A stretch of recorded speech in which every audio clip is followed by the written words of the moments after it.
Ciao ragazzi, Verona è la mia città, una ricchezza che si rivela ogni giorno e che ogni giorno sa regalare delle emozioni straordinarie.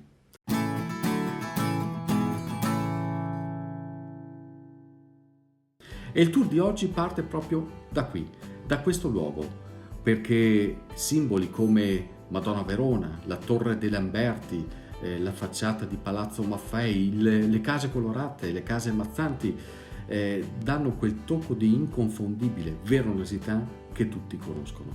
Sto parlando di Piazza delle Erbe.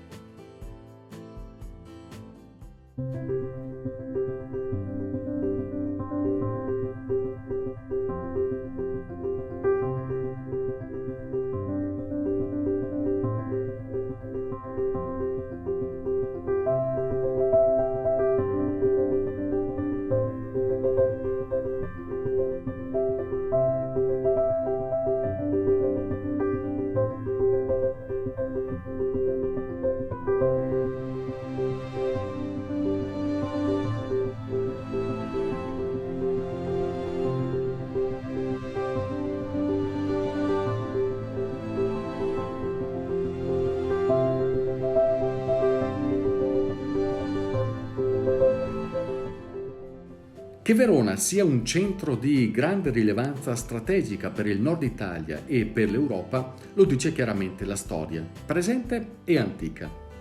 E non è un caso infatti che tutta la città sia circondata non da una ma da ben tre cerchie murarie costruite in altrettante epoche diverse. Ed è stato questo uno degli elementi chiave, insieme ovviamente ai monumenti simbolo di Verona come l'Arena e il Teatro Romano, a far entrare Verona nel patrimonio mondiale dell'umanità.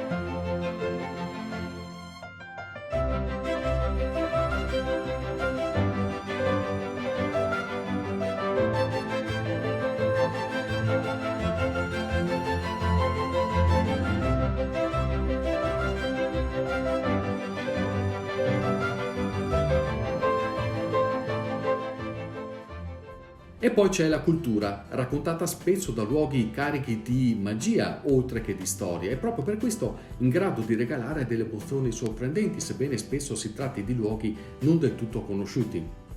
La prima volta che sono entrato al museo della Fondazione Miniscalchi e Rizzo mi ha sorpreso la grande ricchezza di varietà esposti, per la loro provenienza, per la loro preziosità, ma anche per la loro curiosità. Sembra di entrare in un altro mondo.